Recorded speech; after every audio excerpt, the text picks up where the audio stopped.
Good morning friends. तो उत्तर पाठशाला में एक बार फिर से आपका बहुत बहुत स्वागत है।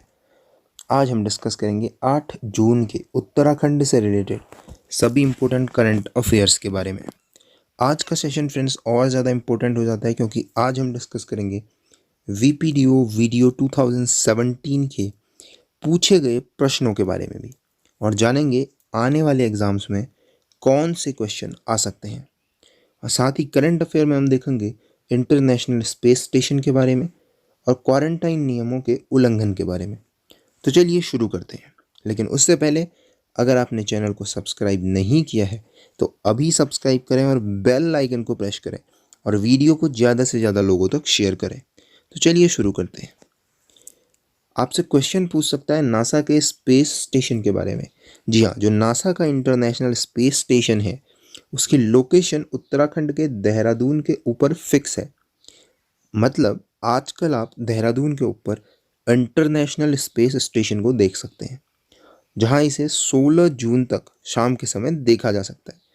और साथ ही दून में कई लोगों ने यह भी कहा है कि उन्होंने स्पेस स्टेशन को देखा भी है और ये एक चमकीला तारे की तरह नजर आता है। जी हाँ, देखिए अंतरिक्ष में जो स्पेस स्टेशन है वो लगभग 15 साल पहले से संचालित हो रहा है और ये एक चमकीले तारे की तरह दिखता है। ये एक फुटबॉल के मैदान के जितना है और उसके साथ ही अंतरिक्ष के अंदर भविष्य के बारे में शोध करता है। तो ये ज़मीन से लगभग 429 किलोमीटर ऊपर है और हर 90 मिनट में धरती का एक चक्कर पूरा करता है। तो आपको ये पॉइंट याद रखना है। तो देहरादून के ऊपर आप इंटरनेशनल स्पेस स्टेशन को देख सकते हैं। चलिए, प्रदेश सरकार ने उत्तराखंड में 4 धाम यात्रा का जिम्मा 4 धाम देवस्थानम बोर्ड पर छोड़ दिया है। तो आपको ध्यान रखना है, पहले तो 4 धाम के बारे में आपको ऑब्वियसली पता होगा, केदारनाथ, बद्रीनाथ, गंगोत्री और यमुनोत्री। तो देखिए इन 4 धामों का जो मैनेजमेंट है वो करता है देवस्थानम बोर्ड।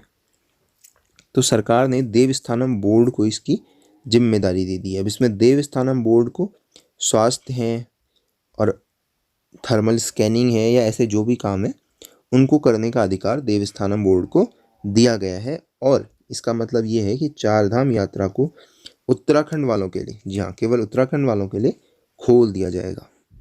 चलिए अगला देखते हैं। देहरादून और उधम सिंह नगर के जो ज़िले हैं इनमें क्वारंटाइन के आदेशों की अवहेलना सबसे ज़्यादा देखने के लिए सामने आई है। जो सबसे ज़्यादा शिकायतें देखने के लिए मिली हैं दोस्तों, वो मिली हैं देहरादून और उधम सिंह नगर में क्वारंटाइन के आदेशों को ना मानने की। तो देखिए सबसे ज़्यादा शिकायतें देहरादून में है 527 और उधम सिंह नगर में 418।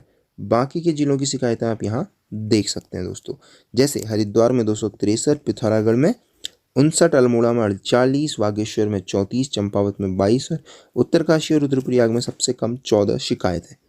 चलिए, तो ये थे आज के इंपॉर्टेंट करंट अफेयर्स जिसके बारे में हमने बात की दोस्तों। अब हम देखते हैं वीपीडीओ वीडियो 2017 का क्वेश्चन। वर्ष 2011 की जनगणना के अनुसार जनसंख्या घनत्व के संबंध में उत्तराखंड का भारत में कौन सा स्थान है? पॉपुलेशन डेंसिटी के अकॉर्डिंग उत्तराखंड की रैंक कितनी है? तो दोस्तों इस प्रश्न का सही उत्तर है 26वीं। जी हाँ, उत्तराखंड की जो पॉपुलेशन डेंसिटी है वो है 189 पीपल पर स्क्वायर किलोमीटर। जी हाँ, और ये 26वें नंबर पे आता है। चलिए इससे इंपॉर्टेंट कुछ क्वेश्चंस हम देखते हैं। तो ये देखिए, ये उत्तराखंड जनगणना से रिलेटेड क्वेश्चंस है। इस पूरे करंट अफेयर सेशन की और इम्पोर्टेंट क्वेश्चंस की पीडीएफ आपको हमारे व्हाट्सएप ग्रुप के थ्रू मिल जाएगी। देखिए उत्तराखंड में सर्वाधिक जनसंख्या हरिद्वार में और सबसे कम रुद्रप्रयाग में। सबसे ज़्यादा जनसंख्या वृद्धि उधम सिंह नगर और सबसे कम जनसंख्या वृद्धि अल्मोड़ा। सबसे ज़्यादा लिंगानुपात अल्मोड़ा में और सबसे कम सेक्स रेशियो हरिद्वार में। सबसे ज़्यादा जनसंख्या घनत्व हरिद्वार में और सबसे कम जनसंख्या घनत्व उत्तरकाशी में। सबसे ज़्यादा साक्षर जिला है देहरादून और सबसे कम लिटरेट जिला है उधम सिंह नगर। सबसे ज़्यादा पुरुष साक्षरता वाला जिला है रुद्रप्रयाग और सबसे कम मेल लिटरेसी वाला जिला है हरिद्वार। सबसे ज़्यादा महिला साक्षरता वाला जिला है देहरादून और सबसे कम वुमेन लिटरेसी वाला जिला है उत्तरकाशी। चलिए अगला क्वेश्चन देखते हैं। गढ़वाल का बारदोली के नाम से किसे जाना जाता है? डांडा मंडी, गुर्जू, शियासैन या फिर उपयुक्त में से कोई नहीं। ये बहुत इंपॉर्टेंट क्वेश्चन है दोस्तों और बहुत सारे एग्जाम में पूछा गया है। गढ़वाल का बारदोली गुर्जू को कहते हैं। जी हाँ, गढ़वाल का बारदोली गुर्जू को कहते हैं। चलिए देखिए इससे इंपॉर्टेंट कुछ और क्वेश्चन जो इस बार के एग्जाम में आ सकते हैं।